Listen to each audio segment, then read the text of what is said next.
नमस्कार, मेरा नाम है अमन और आज मैं आपको पढ़ाने वाला हूँ हिस्ट्री।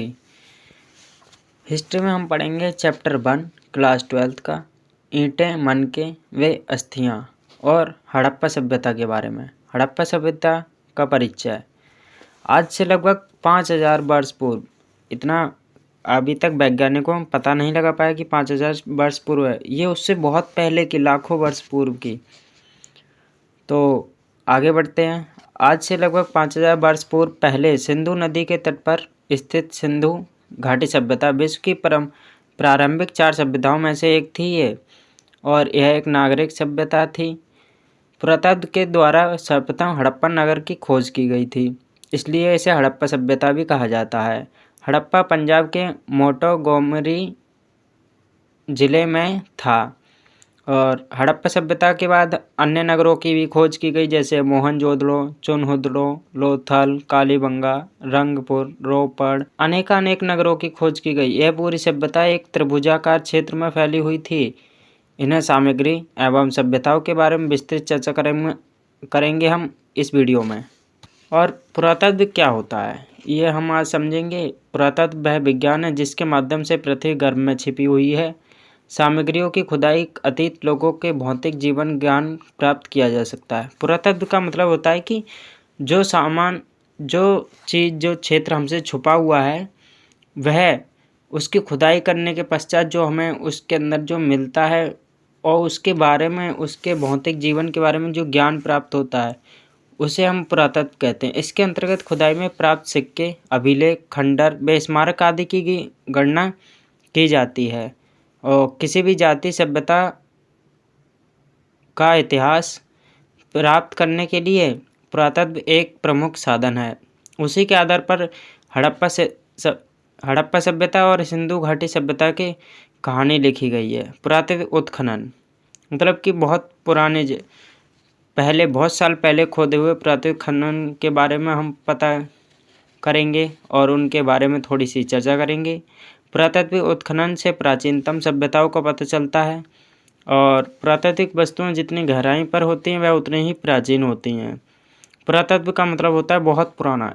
इसे सबसे पहले पिट रिवर्स महोदय ने पुरातत्व स्त्रीकरण के वैज्ञानिक अध्ययन की नींव मिस्र को इजिप्ट बोलते हैं में डाली थी। 15 जनवरी 1784 में विलियम जोन्स ने कोलकाता एशियाटिक सोसाइटी की स्थापना की। यहीं से भारत इतिहास जानने हेतु पुरातत्व अन्वेषण का आरंभ किया गया। 1861 में भारत में पुरातत्व विभाग की स्थापना की गई और कनिंघम महोदय इसका डायरेक्टर नियुक्त किया गया। इसके बाद 1902 में सर जॉन मार्शल ने डायरेक्टर जनरल बने। इन्हीं के समय में राय बहादुर, दयाराम साहनी, राखालदास बनर्जी ने हड़प्पा सभ्यता और मोहनजोदड़ो स्थल की खोज की थी। हड़प्पा सभ्यता की खोज की कहानी अब हम आगे पढ़ेंगे और हड़प्पा सभ्यता के बारे में पूरा विस्तार से जानेंगे। सर्वप्रथम हड़प्पा सभ्यता की खोज 1826 में हुई, चार्ल्स मैसन ने किया थी और दूसरी खोज 1856 में कराची लाहौर रेलवे लाइन बिछाने के दौरान हुई थी और खुदाई में John Brunton and William Brunton नामक अंग्रेजों ने कुछ प्रातः अवशेष प्राप्त किए थे।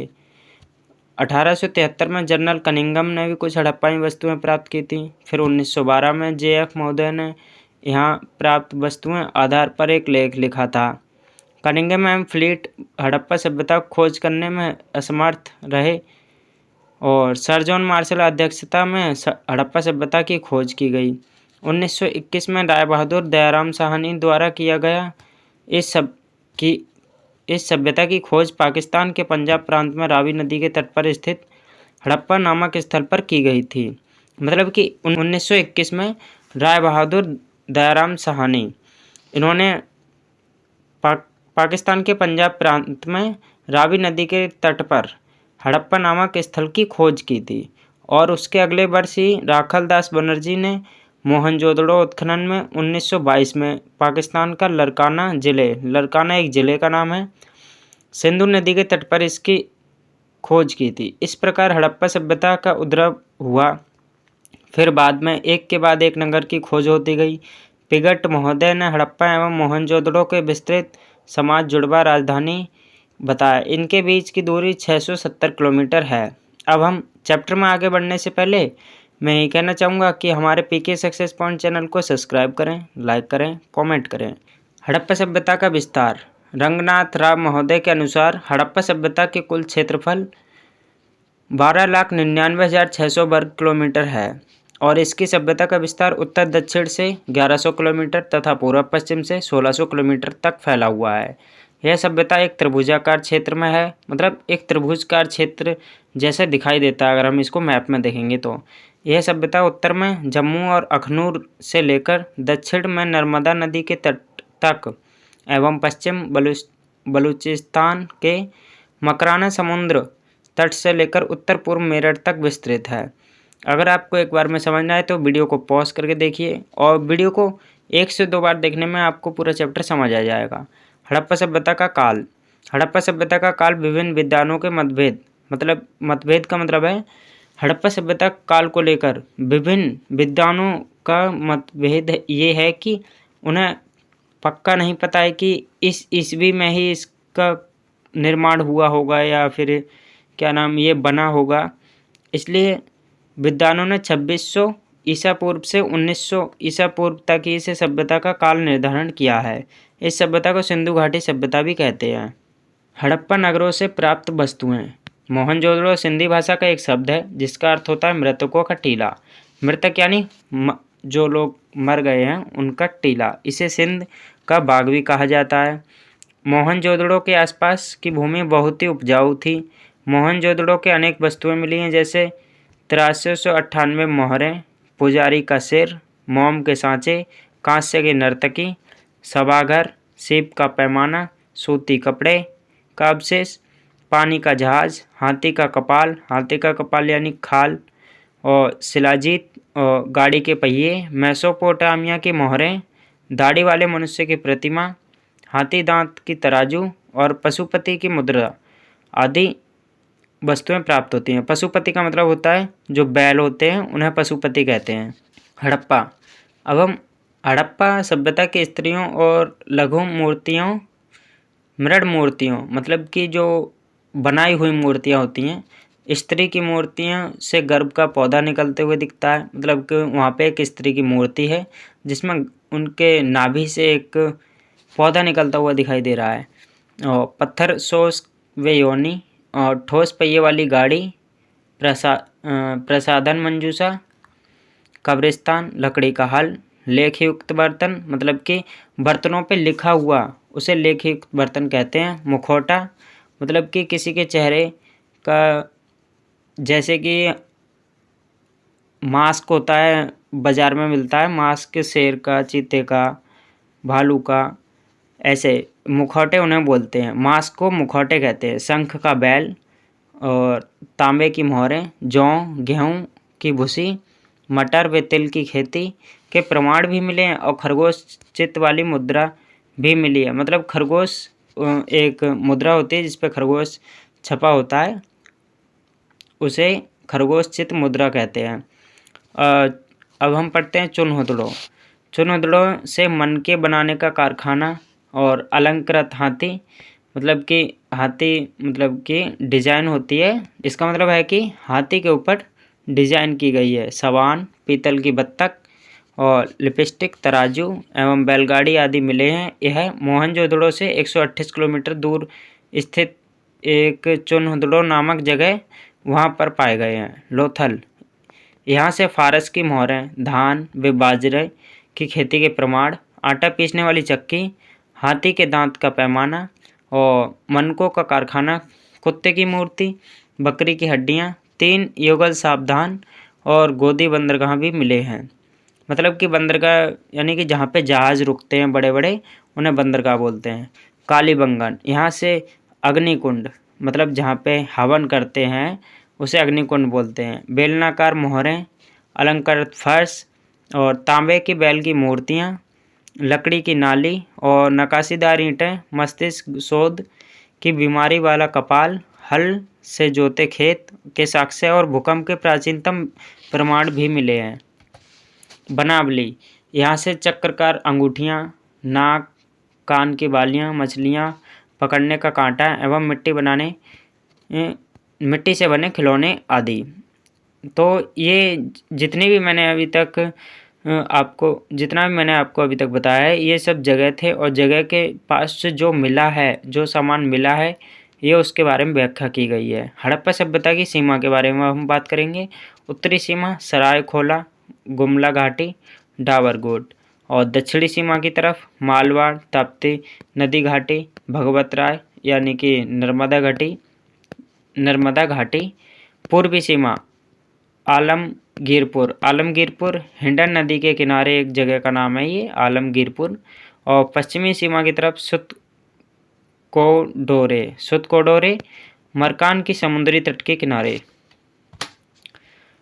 हड़प्पा सभ्यता के प्रमुख केंद्र सीमाएं अब हम आपको बताएंगे। जम्मू में अखनूर एवं मांडा, दूसरा पंजाब और तीसरा पंजाब पाकिस्तान में हड़प्पा, चौथा गुजरात में रंगपुर, लोथल, सुरकोतड़ा और मालवाड़ रेवड़ी, पांचवा राजस्थान में कालीबंगन और छठा उत्तर प्रदेश में आलमगीरपुर, सातवां हरियाणा में मित्थल और बनावली राखीगढ़ी, आठवां बलूचिस्तान पाकिस्तान में डावरकोट भी एक जगह का नाम है, सुतोकोह और सुतकोडोरे, नौवां सिंध पाकिस्तान में मोहनजोदड़ो, कोटाद्याजी और अलीमुराद और चुनंदड़ो। ये सभी हड़प्पा सभ्यता की प्रमुख केंद्र सीमाएं थीं।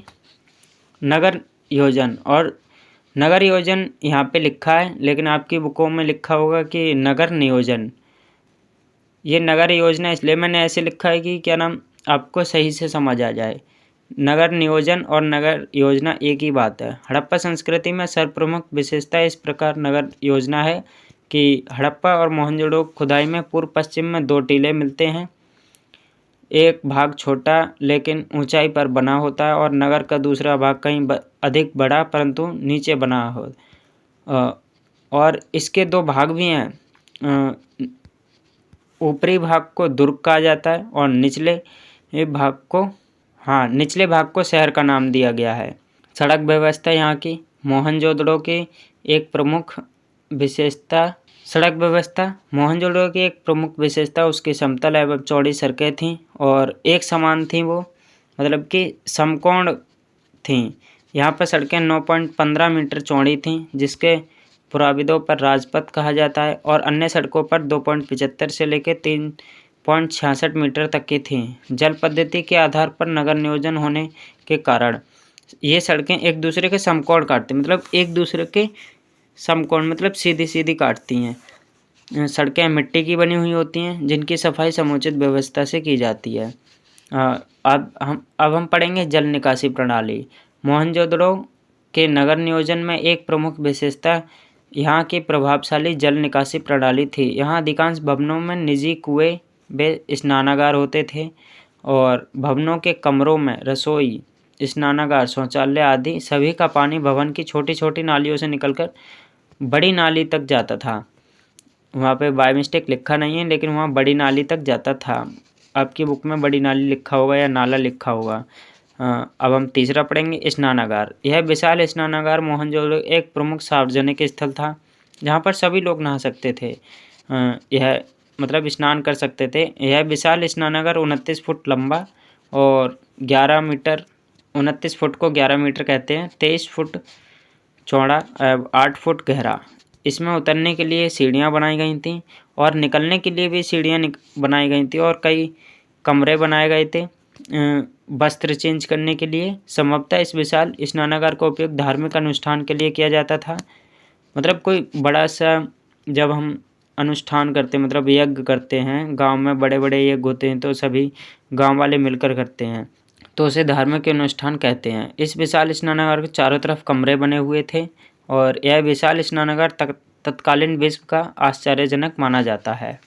अन्नगार। यह अन्नगार मोहनजोदड़ो से ही मिला है। इस अन्नगार की लंबाई 45 मीटर एवं चौड़ाई 22 मीटर है। इसका उपयोग अन्न रखने के लिए किया जाता था, ताकि जब भुखमरी पड़े, अकाल पड़े, तो इस अन्न का उपयोग किया जाए। नगर नियोजन के वर्तमान में संदर्भ उपयोगिताएं। मोहनजोदड़ो एवं हड़प्पा के नगर योजना आज हमारे लिए आश्चर्य का विषय है। आज से 4500 वर्ष पहले लोग नगर नियोजन के प्रति कितने जागरूकता एवं निपुण रहते थे। आज हम कितने प्रगतिशील एवं विकसित हो गए हैं, मगर नगर योजना के अभाव में हमें प्रत्येक बारिश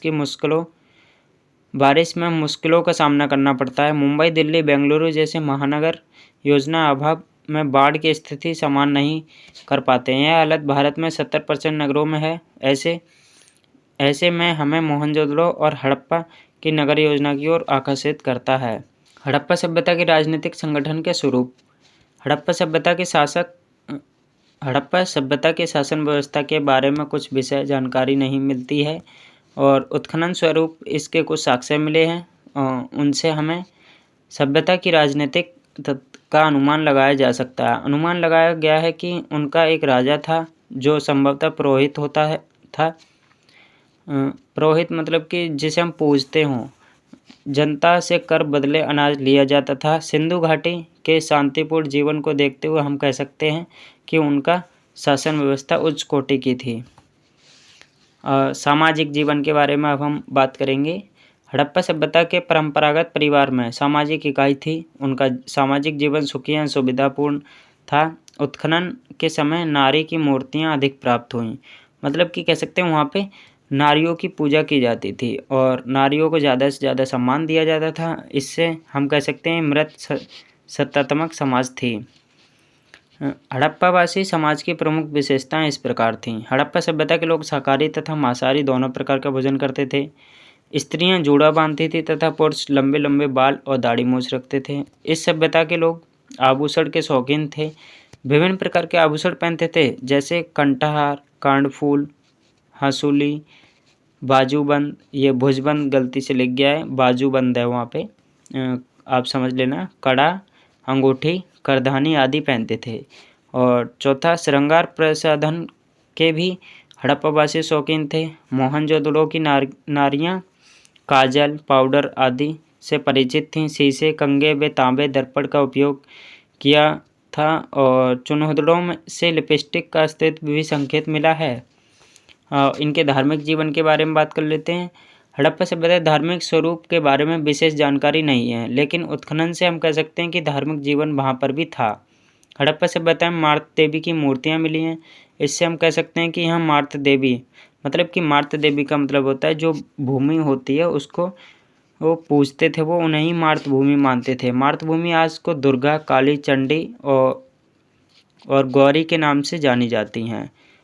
कालीबंगन एवं लोथल, इसके बारे में बात करने से पहले मैं आपको बताऊंगा कि मातृभूमि जो थी मातृभूमि जो थी मतलब भूमि को वो अपनी मातृभूमि मानते थे। और आज हम जिसे दुर्गा, काली, चंडी, गौरी माता के नाम से जानते हैं, उन्हें वे मातृभूमि कहते थे, मतलब मातृभूमि की पूजा करते थे।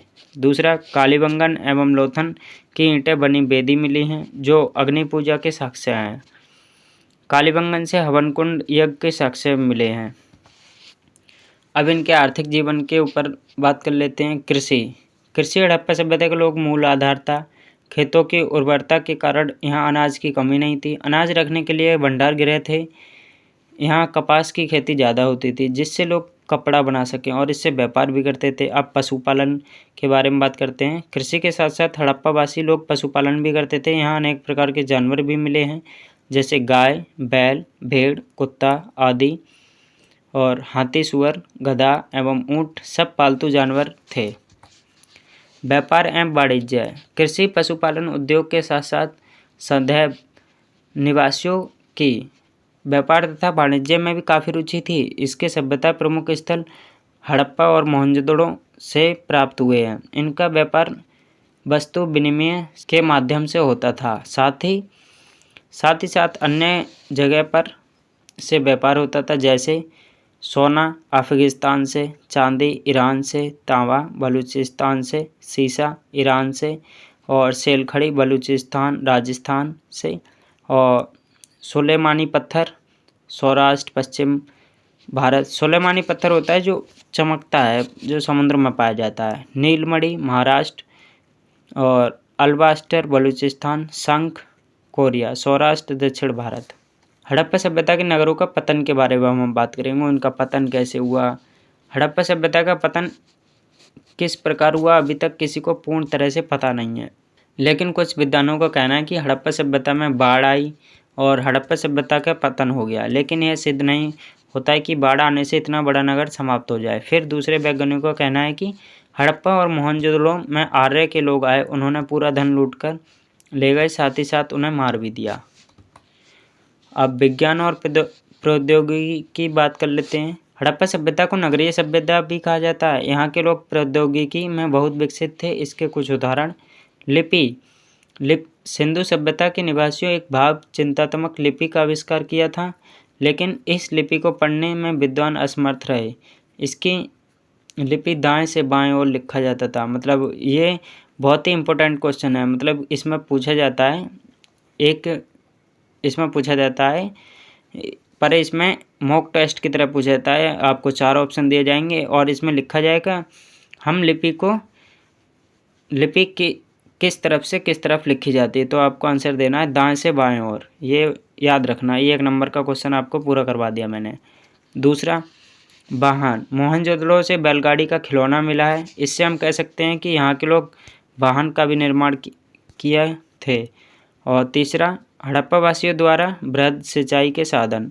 हड़प्पावासी जलाशय, कुएं एवं नहरों गलती से लिख गया है बाय मिस्टेक, यहाँ नहरों है, नहरों द्वारा सिंचाई करते थे। हड़प्पा सभ्यता को कांस्ययुगीन सभ्यता भी कहा जाता है। धन्यवाद। आज की वीडियो यहीं पे समाप्त होती है। अब माफ़ी चाहूँगा कि हमारी वीडियो भले ही ये लेट हो गई है, लेकिन आगे से ऐसा नहीं होगा। आगे से आपको डे टू डे मिलती रहेंगी वीडियो। और हमारे channel PK success point channel को आप सब्सक्राइब कर लीजिए और बेल आइकन को प्रेस कर लीजिए, जिससे आने वाली वीडियो को नोटिफिकेशन आपको पहले से पहले मिल जाए। धन्यवाद।